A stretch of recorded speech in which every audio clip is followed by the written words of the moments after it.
UP के वाराणसी में 19 साल की एक लड़की के साथ 23 लड़कों ने 6 दिनों तक अलग अलग जगहों पर गैंगरेप किया और उसको यूं ही बेसुध हालत में छोड़ दिया।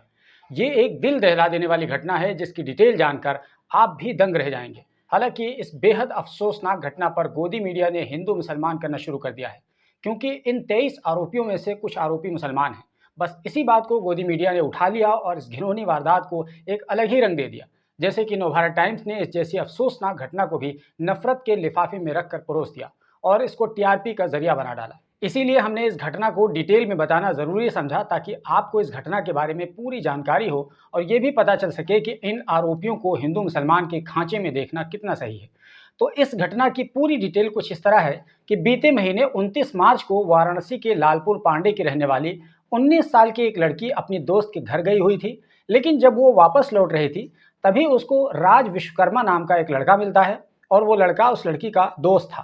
वो उसको वाराणसी के लंका नाम के अपने कैफे हुक्का बार में लेकर जाता है और रात भर दोनों वहां रहते हैं और वहीं पर राज विश्वकर्मा इस लड़की के साथ घिनौनी हरकत को अंजाम देता है। और लड़की के बताने के मुताबिक राज ने उसको नशे की दवा खिला दी थी जिसकी वजह से उसको होश नहीं था और इसी हालत में राज विश्वकर्मा ने उसके साथ रात गुजारी और फिर उसको सुबह बाहर छोड़ देता है और वहां से वो चला जाता है। अब अगले दिन 30 मार्च को राज विश्वकर्मा का जानने वाला समीर नाम का एक नौजवान उसको अपनी बाइक पर बिठाकर हाईवे की तरफ निकल जाता है और उसके साथ उसका एक और भी दोस्त था। तो इस तरह समीर और उसका दोस्त ये दोनों बाइक पर ही लड़की के साथ गलत हरकत करते हैं और उसके बाद समीर उस लड़की को नदेसर नाम की एक जगह पर छोड़ देता है और वो लड़की वहीं पर होती है। तभी उसके अगले दिन तारीख 31 मार्च हो जाती है और नादेसर में आयुष नाम का एक लड़का मिलता है और वो इस लड़की को अपने साथ मालदहिया के एक जगह पर सिकरा स्थित कॉन्टिनेंटल नाम के एक कैफे में लेकर जाता है, जहां आयुष के साथ उसके कुछ दूसरे दोस्तों ने लड़की के साथ वही हरकत को अंजाम दिया जो इससे पहले दिया गया था। उसमें आयुष के अलावा अनमोल, साजिद, सुहेल, दानिश और जहीर इतने लोग शामिल थे। आयुष और इसके दोस्तों के चंगुल से छूटने के बाद 1 अप्रैल की तारीख होती है और तब इस लड़की को साजिद और उसका एक दोस्त मिलता है जो इस लड़की को गर्ल्स हॉस्टल के नाम पर एक होटल में लेकर जाता है, जहां इसके अलावा 3 और अज्ञात लोग होते हैं। वहां मौजूद लोगों ने पीड़ित लड़की को होटल के अंदर एक कस्टमर की मालिश करने को कहा, लेकिन जब लड़की ने मना कर दिया तो उसमें एक अज्ञात ने लड़की के साथ दुष्कर्म किया और उसको होटल से बाहर फेंक दिया। वहां से निकलने के बाद पीड़ित लड़की जा रही थी, तभी रास्ते में वो इमरान नाम के एक नौजवान से मिलती है। इमरान उसे ज़बरदस्ती मोटरसाइकिल पर बिठाकर होटल ले जाता है। वहां उसको नशावर चीज़ पिलाकर उसके साथ गलत हरकत करता है और जब पीड़िता ने शोर मचाया तो इमरान ने उसे होटल से बाहर फेंक दिया। दोस्तों, ये सारी बातें जो हम आपको बता रहे हैं, ये सारी बातें इस लड़की के बयान के आधार पर जो मीडिया में छपी हैं, उसके अनुसार मैं सारी बातें बता रहा हूँ। उनमें एक भी बात मैं अपनी तरफ से नहीं बता रहा हूँ। मैं इसका लिंक यूट्यूब के डिस्क्रिप्शन बॉक्स में दे दूंगा, आप चाहें तो चेक कर सकते हैं। अब इसमें कितनी बात सच है या झूठ है वो लड़की जाने और लड़की के परिवार वाले जाने, लेकिन जो बात लड़की ने बताया है वो इसी तरह की बातें हैं। तो खैर, इसके बाद पीड़िता की मुलाकात साजिद से होती है जो अपने 2 दोस्तों के साथ था। वो सब लोग लड़की को औरंगाबाद के एक गोदाम में लेकर जाते हैं जहां पर एक लड़का पहले ही से मौजूद था, उसका नाम जैब था। वहां जैब ने पीड़िता के साथ गलत काम किया। उसके बाद साजिद अपने दोस्त अमान और एक और शख्स के साथ मिलकर पीड़िता को एक कमरे में ले गया। वहां साजिद के दोनों दोस्तों ने मिलकर लड़की के साथ सामूहिक दुष्कर्म किया। उसके बाद वो लोग लड़की को किसी नामालूम जगह पर छोड़ गए, जहां से वो किसी तरह सिगरा में वाक़ आईपी मॉल पहुंचती है और वहां बैठ जाती है। अब 2 अप्रैल की तारीख हो चुकी थी और इस रोज़ आईपी मॉल के पास पीड़ित लड़की से राज खान की मुलाकात होती है, जो अपने एक दोस्त के साथ लड़की को वहां से हुकुलगंज इलाके में वाक़ अपने घर की छत पर ले जाता है और उसको चाउमीन खिलाने के बहाने नशे की दवा खिलाता है और उसके बाद लड़की के साथ छेड़छाड़ करता है। लेकिन जब लड़की ने इनकार किया तो इन लोगों ने लड़की को 80 घाट पर लाकर छोड़ दिया। तब तक 3 अप्रैल की तारीख आ चुकी थी और अब उसके बाद पीड़िता अपनी दोस्त के घर पहुंचती है और वहां जाकर सो गई। और शाम को जब लड़की अपने दोस्त के घर से जाने लगी तो उसको रास्ते में दानिश मिलता है और वो अपने एक दोस्त के साथ अपने दूसरे दोस्त के कमरे में लेकर जाता है। सुहेल, शोएब और एक और शख्स वहां पर पहले ही से मौजूद थे। इन सब ने लड़की को ज़बरदस्ती नशा पिलाया और फिर उसके साथ गलत हरकत की और उसके बाद सभी ने इसे नशे की हालत में चौका घाट के पास छोड़ दिया। अब 4 अप्रैल की तारीख थी और इसी दिन पीड़िता अपने घर पहुंचती है और घर पर यह पूरी कहानी सुनाती है। यहाँ आपको बता दें कि लड़की के पिता का कहना था कि उनकी बेटी जब घर पहुंची तो वो नशे की हालत में थी और कुछ भी बताने की स्थिति में नहीं थी और 2 दिन तक इसी हालत में वो रही और 2 दिन के बाद जब नशा उतरा तो उसने सारी कहानी बताई, जो अभी मैंने आपको बताया। ये लड़की के बताने के मुताबिक लड़की के पिता ने यह भी बताया कि जिन लड़कों ने ऐसा काम किया है वो लोग इस लड़की के यानी हमारी बेटी के क्लास में पढ़ते थे। यहाँ पर नवभारत टाइम्स का रिपोर्टर पूछता है कि कौन कौन इसमें मेन एक्यूज्ड हैं। तो लड़की के पिता ने बताया कि इस पे मेन एक्यूज्ड आयुष, राज खान और दानिश हैं, और 3-4 और लड़के हैं जिनका नाम अभी हमें याद नहीं आ रहा है। इस पर यह रिपोर्टर अपने अंदर के कुंठा को जाहिर करते हुए बदमाशी पर उतर जाता है और पूछता है, इसमें 3-4 मुस्लिम लड़के भी तो थे, और कहा जा रहा है कि उन्होंने ही इसको अपने ट्रैप में फंसाया है और हुक्काबार ले गए और ये सारी घटनाएं हुई। तो कुछ इस तरह नवभारत टाइम्स नाम के चैनल ने इसमें ज़बरदस्ती मुस्लिम एंगल जोड़कर इस केस को एक अलग दिशा में ले जाने की कोशिश की।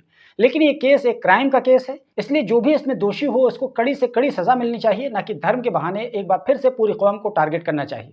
और अगर इस पूरी घटना को देखेंगे तो इस घटना में कई सारे सवाल खुद ही खड़े हो जाते हैं, कई सारे लूपहोल्स नज़र आते हैं कि क्या ये लड़की इन लड़कों को जानती थी, और अगर हाँ तो इतने सारे अलग अलग मौक़ों पर ये लड़की अपने ही जानने वाले लड़कों से कैसे टकराती चली गई, मिलती चली गई।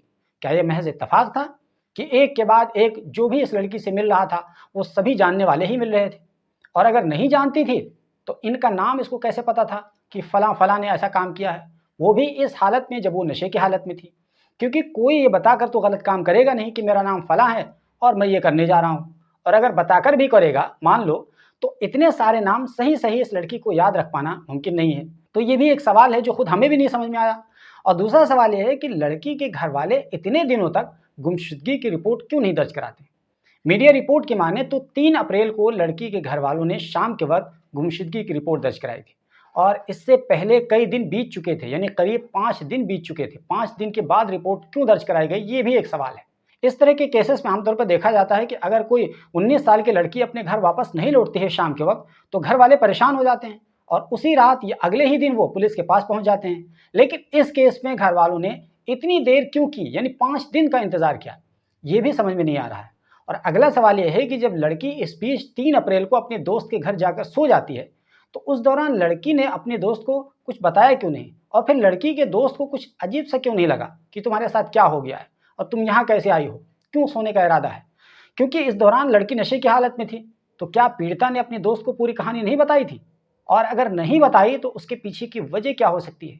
और फिर उस लड़की के दोस्त ने क्या जानने की भी कोशिश नहीं की कि तुम आखिर नशे की हालत में क्यों हो, और आखिर ये नौबत तुम्हारे साथ क्यों आई, कैसे आई?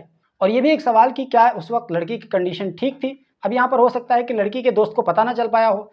तो यहाँ पर अगला सवाल ये है कि इतना सब गुजरने के बाद में क्या लड़की की कंडीशन ठीक थी, तब ना पता चल पाया होगा?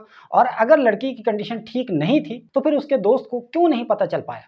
और सबसे अहम सवाल यह है कि एक के बाद एक के हाथों में ये लड़की कैसे चलती चली गई? क्या ये बात ये लड़की समझ नहीं पाई कि एक जगह धोखा खाने के बाद उसको दूसरी जगह भी धोखा मिल सकता था, और दूसरी जगह धोखा खाने के बाद उसको तीसरी जगह धोखा मिल सकता था, तीसरी जगह धोखा खाने के बाद उसको चौथी जगह भी धोखा मिल सकता था? लेकिन इन सब के बावजूद एक के बाद एक जगह पर वो जाने के लिए क्यों तैयार हो गई, ये भी थोड़ा समझ में नहीं आया। तो खैर, इस तरह के बहुत सारे कॉमन सवाल हैं जो हर किसी के मन में उठ रहे हैं, लेकिन चूंकि ये जांच का विषय है फिलहाल, जबकि मैं ये वीडियो आपको रिकॉर्ड करके बता रहा हूँ, पुलिस ने 23 में से 10 आरोपियों को गिरफ्तार कर लिया था और बाकी की तलाश जारी थी। दोस्तों, हम उम्मीद करते हैं कि पुलिस ऐसे लोगों को कड़ी से कड़ी सजा देगी ताकि महिला सुरक्षा को यकीनी बनाया जा सके, क्योंकि ये केस अपनी नौइयत के लिहाज से इंतहाई संगीन है और इसने एक बार फिर भारत में और खासकर प्रधानमंत्री के संसदीय क्षेत्र वाराणसी में महिला सुरक्षा को लेकर सवाल खड़ा कर दिया है कि कोई लड़की 5-5 दिनों तक इस कंडीशन में गायब रहती है और किसी को कानो कान तक खबर नहीं होती है, और वो एक जगह से दूसरी जगह पर अलग अलग कंडीशंस में जाती है, कभी होटल में, कभी हुक्का बार में, कभी किसी की छत पर, कभी कहीं, लेकिन फिर भी किसी को फ़र्क नहीं पड़ता है। तो अपने आप में ही ये बहुत गंभीर सवाल है। दोस्तों, ये कहानी सुनाने का मकसद किसी को तकलीफ पहुंचाना नहीं है, किसी को परेशान करना नहीं है, बस पूरी जानकारी आपके सामने रखना है ताकि आप इसकी सच्चाई को समझ सकें, जान सकें, और जो लोग भी इस केस को हिंदू मुसलमान का रंग देने की कोशिश करके अपना उल्लू सीधा करने की कोशिश कर रहे हैं, उन्हें भी पहचाना जा सके कि ऐसे कौन लोग हैं, और इनको पहचान कर समझिए कि ये सिर्फ नफ़रत फैलाने की कोशिश कर रहे हैं, नफ़रत बांटना चाह रहे हैं। इसके अलावा इनका कोई एजेंडा नहीं है और इसके ज़रिए से वो टीआरपी हासिल करके पैसा कमाना चाहते हैं, क्योंकि बहरहाल इन्हें हर हाल में अपने एक एजेंडे के तहत काम करना होता है। तो इस वजह से हमने सोचा कि इस पूरी घटना को एक एक करके आपको बता देते हैं ताकि आप अच्छी तरह से समझ जाएं। दोस्तों, इस वीडियो में बस इतना ही। मिलते हैं एक नई कहानी के साथ।